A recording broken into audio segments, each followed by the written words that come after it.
അമ്മേ. ആ മോള് വന്നോ? അമ്മേ, നാളെ രാവിലെ എനിക്ക് ഡിഫൻസ് സെക്യൂരിറ്റി കോറിന്റെ ഓഫീസിൽ പോണം. അവിടുത്തെ ഓഫീസറും എന്റെ കമ്പ്യൂട്ടർ സെന്ററിലെ പ്രിൻസിപ്പളും അടുത്ത പരിചയക്കാരാ.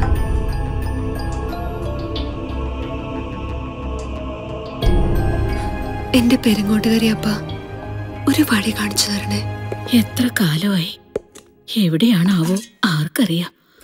കാത്തിരിക്കുന്നവരുടെ മനസ്സ് എന്തുമാത്രം വേദനിക്കുന്നുണ്ടെന്ന് പോയവരും ഒന്ന് അറിഞ്ഞിരുന്നെങ്കിൽ. അതിന് അങ്ങനെ ഒരു അവസ്ഥയിലല്ലെങ്കിലും അമ്മേ, മനസ്സുകൊണ്ട് പോലും എന്റെ ശ്രീകുട്ടിനെ അമ്മ വേദനിപ്പിക്കരുത്. വരും, വരാതിരിക്കില്ല. ഈ ലോകത്തിന്റെ ഏത് മൂലയിലാണെങ്കിലും ഞാൻ വിശ്വസിക്കുന്ന ദൈവം കൊണ്ടുവരും. അമ്മയെ എന്റെ അച്ഛൻ സ്നേഹിച്ചിരുന്ന കാലത്ത് അച്ഛനെ കാണാതിരിക്കുമ്പോ അമ്മയ്ക്ക് വിഷമം തോന്നാറുണ്ടായിരുന്നോ? സ്നേഹിക്കാന്ന് വെച്ച അതിനൊരു ഭാഗ്യം ചെയ്യണല്ലേ അമ്മേ? നമുക്കിവിടുന്ന് പോകാം മോളെ.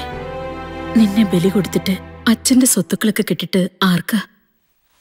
വാഴും കോലെടുത്തുനിന്ന് നിന്റെ അച്ഛൻ എന്റെ കൈപിടിച്ച് പടിയിറങ്ങുമ്പോ ഒരു സ്വത്തും കൂടെ കൊണ്ടുവന്നിരുന്നില്ല.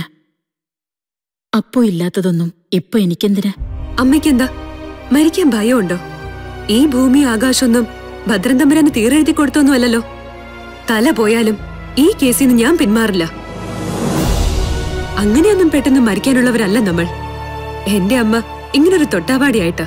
ഇല്ലെങ്കിൽ വാഴിൻകോവിലെടുത്ത് താക്കോൽ കൂട്ടം അമ്മയുടെ അരയെ കണ്ടേനെ.